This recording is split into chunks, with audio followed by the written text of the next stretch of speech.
Salut tout le monde, Alain Robitaille, président de la section locale de Montréal pour le syndicat des travailleurs et travailleuses des postes. Aujourd'hui, 17 janvier 2022, bonne tempête de neige à l'extérieur à Montréal et ses environs. Notre employeur, on jugeait bon de faire un petit vidéo parce que notre employeur a pris la peine de publier un mémo sur son site Internet, un mémo important à l'attention de ses clients, une alerte qu'il a lui-même décrétée d'une alerte rouge. En lien avec les conditions météorologiques actuelles. Tellement important ce mémo-là que je pense que c'est une bonne idée que je vous le lise. Donc, ce qui se retrouve sur le site Internet de Poste Canada. Alerte rouge. Communautés et régions qui ne recevront pas de courrier ou de colis aujourd'hui. C'est publié en date du 17 janvier 2022. La sécurité de nos employés est notre priorité absolue. Une alerte de service rouge signifie que nous suspendons la livraison pour la journée et que nos agents de livraison n'effectueront pas leur itinéraire en raison de dangers que présentent les conditions météorologiques et la neige. La livraison reprendra dès qu'elle pourra se faire de façon sécuritaire. Et il n'y aura pas de livraison dans la région suivante aujourd'hui, la province du Québec. Ça, c'est ce qui est marqué sur leur site Internet. À la lecture de tout ça, on pourrait, vous avez été certain à vous en rendre compte, on pourrait se dire que Poste Canada vous demande de ne pas livrer votre itinéraire aujourd'hui à cause des conditions climatiques et de la neige. Après vérification auprès de Poste Canada, on se rend compte que ce message-là ne veut pas dire ce qu'il veut vraiment dire.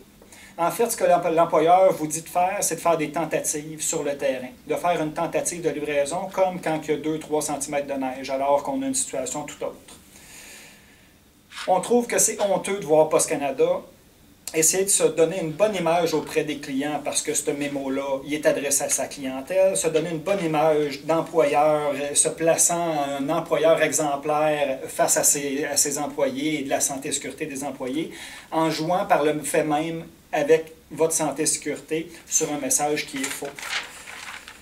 Puisqu'on ne peut visiblement pas s'attendre à ce que Poste Canada soit proactif et prenne ses responsabilités quant à votre santé et sécurité lorsqu'il y a des situations météorologiques critiques comme aujourd'hui, voilà quelques bases importantes qu'il faut que vous sachiez.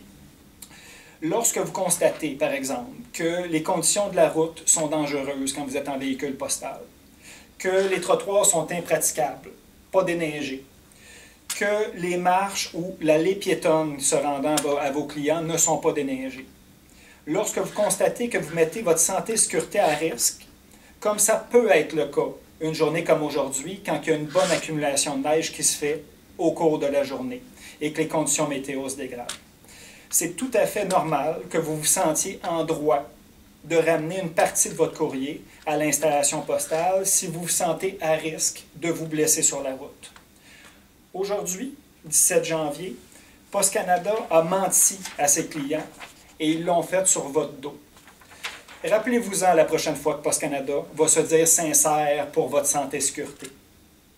Sur ce, je vais compléter le petit vidéo sur le mémo, en fait, le slogan de Poste Canada. Pensez santé et sécurité, restez sains et saufs. J'aurais tendance à rajouter, ne comptez que sur vous-même. Merci.